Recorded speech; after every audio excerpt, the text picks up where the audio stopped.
Hey guys, today we're going to be upgrading the drivetrain on the Schwinn Axum. A while back I decided on the Shimano M8000 Groupset. It's been sitting in my cart for the better part of probably 2 years. But Jensen had a sale, so had to go ahead and get everything.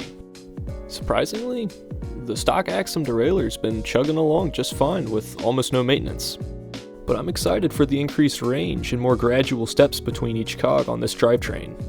Going from a 40 tooth to a 46 tooth should make quite a nice difference on the climbs, and that derailleur should offer some snappy shifting performance, not to mention the added clutch.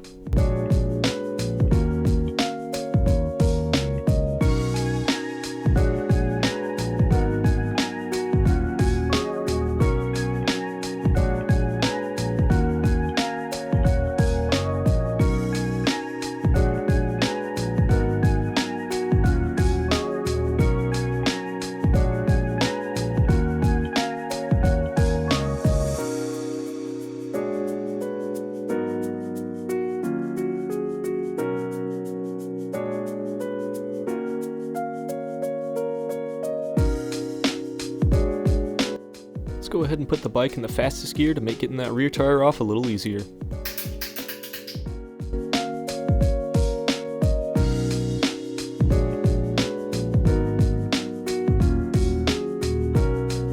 And now for the quick release.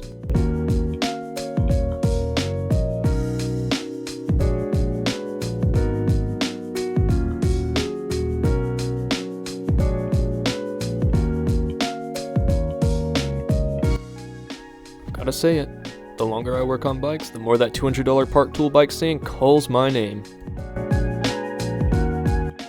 Next up is a fantastic example of how not to remove a chain from your bicycle. Here I've selected 2 wrenches that'll fit just between the little links between the chain, and I'm gonna try and press them together. This has worked for me in the past in a pinch, but this chain's been on here since I bought the bike, and this master link, not so easy.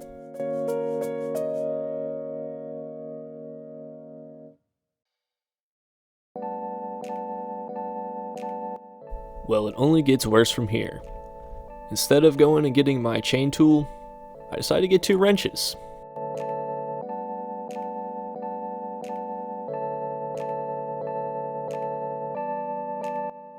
And guess what? That's hardened steel for you. Giving up on that approach, another awful idea enters my mind. So now we're going to go ahead and remove the derailleur.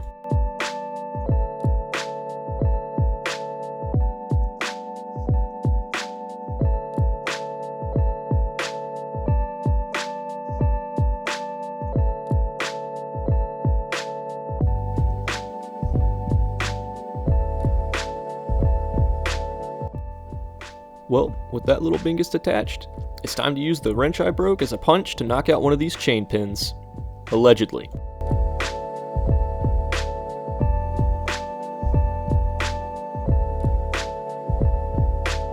As you can see, this is not going well.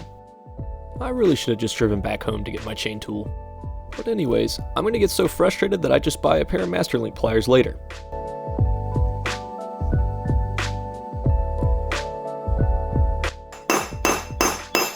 That's hardened steel for you. Now, fueled by rage and refusing to make a 5-minute drive, it's diagonal plier time. Allegedly. Dang bro, what the heck is this thing even made out of? What? Some kind of tempered alloy steel? Ugh. Time for a break. Let's remove the old cassette.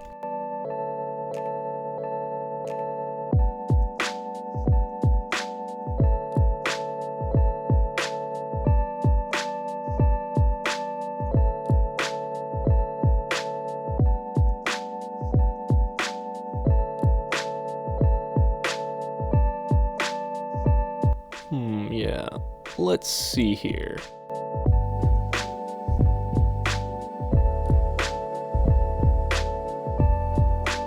Oh yeah, that's why I put a loop on the back of this thing, so I could stand in it. I forgot about that. And would you look at that, I didn't line up the chain correctly.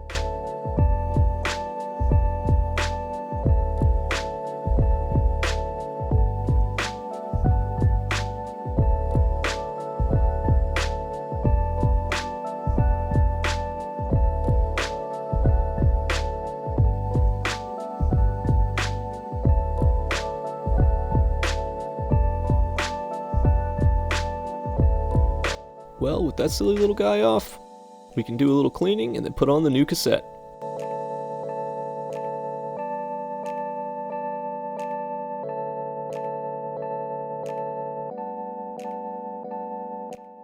With these Shimano cassettes, there's an extra thick slot in the spline. So once I find that, I'm just going to line up all of these with that at the top. Time for some safe cracking.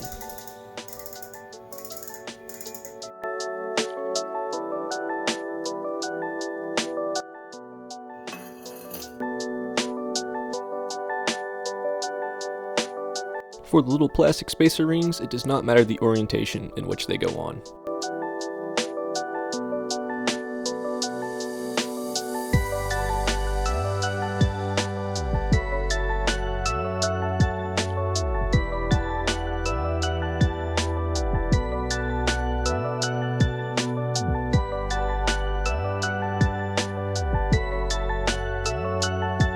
Now I'm just going to toss the old cassette into the box that the new one came out of.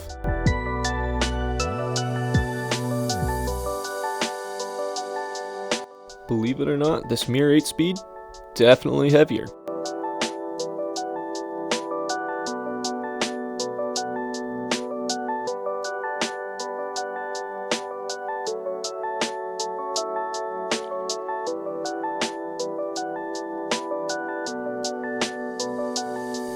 Time travel, and would you look at that? An actual chain tool.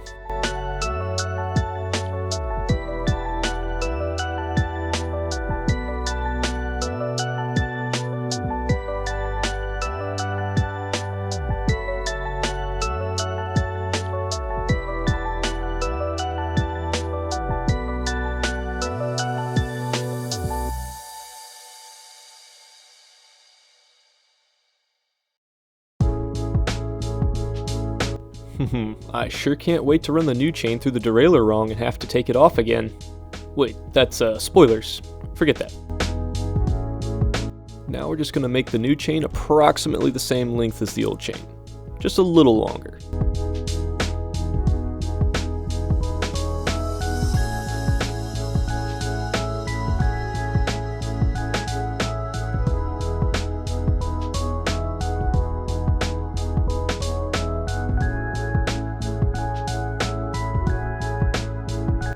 Now it's time for the new boy.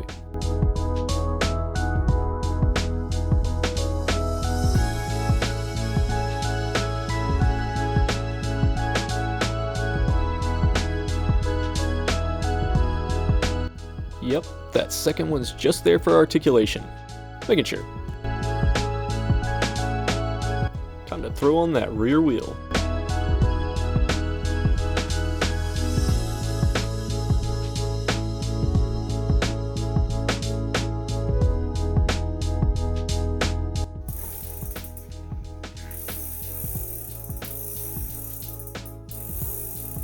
Nice and pingy.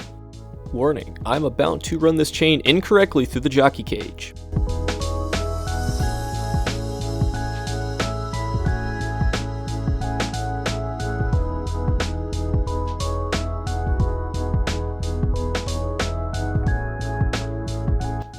Yeah, the chain's supposed to go on the other side of this bit of metal. I do this every freaking time. Anyways, continuing on with my horrible mistake that I'm gonna have to fix later.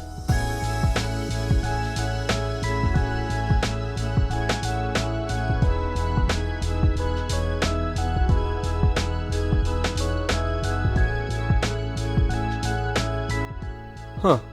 And I thought getting the old one to unlock was hard. Foreshadowing.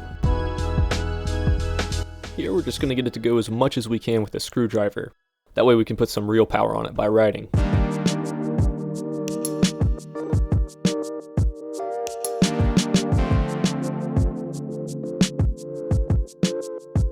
Now with the chain incorrectly affixed to the bike, let's change out the cockpit.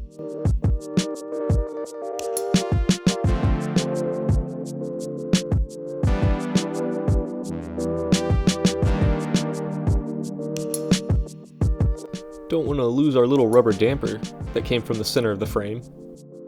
I'm also going to take this moment to route the shifter cable housing to the left side of the head tube before we put the new shifter on.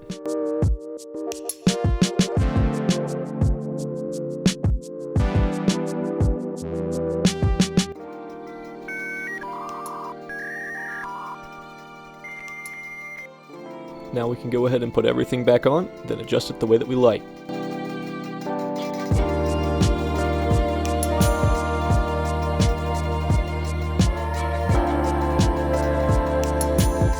Make sure that you don't over torque any screws if you have carbon fiber handlebars. The cool thing about this shifter, not only is it a thumb and thumb paddle actuated shifter, but it's also a thumb and index actuated shifter. The index finger shifts one gear at a time, where the top thumb paddle will shift multiple.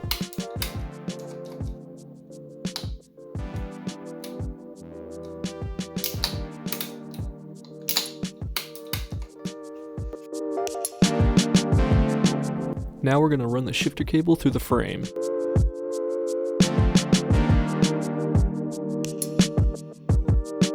Once we get the cable through the first section of housing, then we can put our damper back on.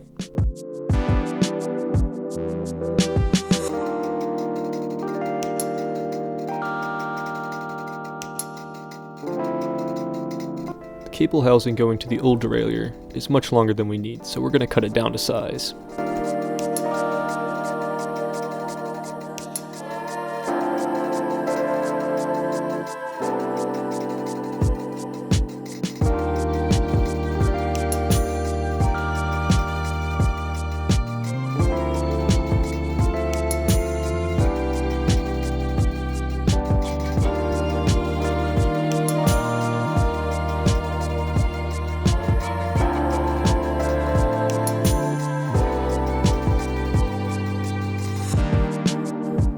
And make sure to put our ferrule back on this end.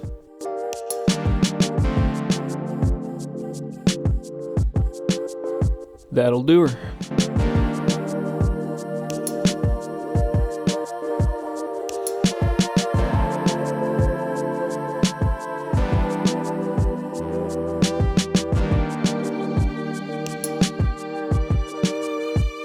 For the next step, we're going to pull the cable as tight as we can. And then we're just going to go through all the gears a few times just to make sure that the cable's stretched out all the way.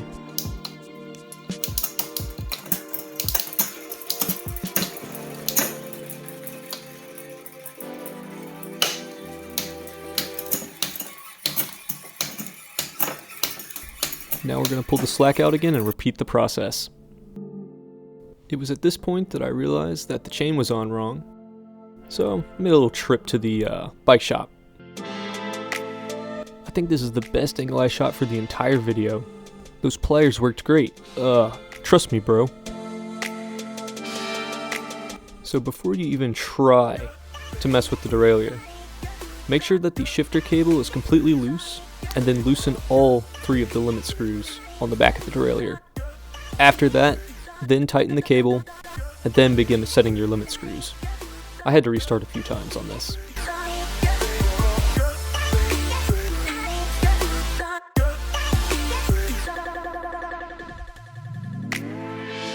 Well, by some miracle, after an hour and a half of tinkering, we got the derailleur adjusted. So now, we're going to go ahead and crimp on the little cap on the end of the steel cable.